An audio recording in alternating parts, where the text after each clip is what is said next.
عزیز طلبہ و طالبات، سال سوم اردو اختیاری مضمون، میسور یونیورسٹی۔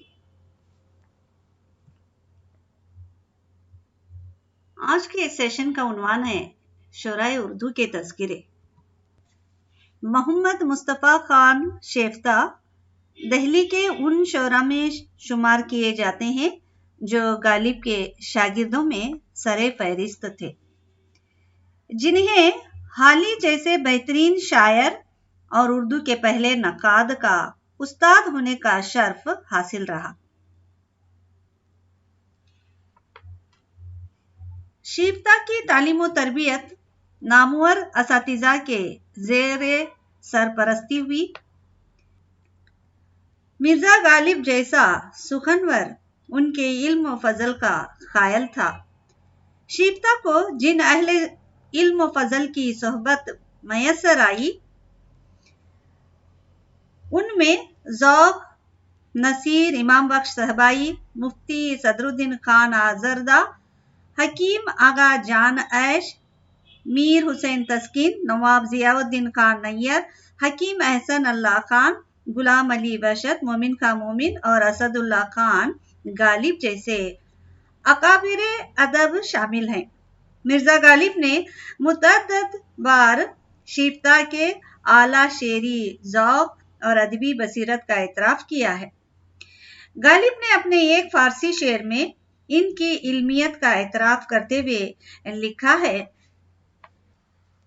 تذکرہ گلشن بے خار نواب مصطفیٰ خان شیفتہ کی تصنیف ہے۔ اس تذکرے کے مطالعے کے بعد شیفتہ کی تنقیدی بصیرت کا قائل ہونا پڑتا ہے۔ انہوں نے سودا کی کھل کر تعریف کی ہے اور مصحفی کی غزلوں کو سراہا ہے۔ شیفتہ اردو کے صف اول کے غزل گو شاعر غالب کے معاصرین میں سے تھے۔ غالب نے غزل کے علاوہ دیگر اصناف میں بھی طبع آزمائی کی اور کامیاب ہوئے۔ انہیں اپنی فارسی دانی پر بڑا فخر تھا۔ باوجود اس کے غالب نے اپنے ایک فارسی شعر میں لکھا ہے کہ اگر میرا کوئی شعر مصطفیٰ خان شیفتہ کو پسند نہیں آتا تو میں اسے اپنے دیوان میں شامل نہیں کرتا۔ غالب ز حسرتی چا سرائی کے در غزل، چوں او تلاش معنی و مضمون نہ کردہ کس۔ ممکن ہے کہ غالب نے یہاں مبالغہ سے کام لیا ہوتا۔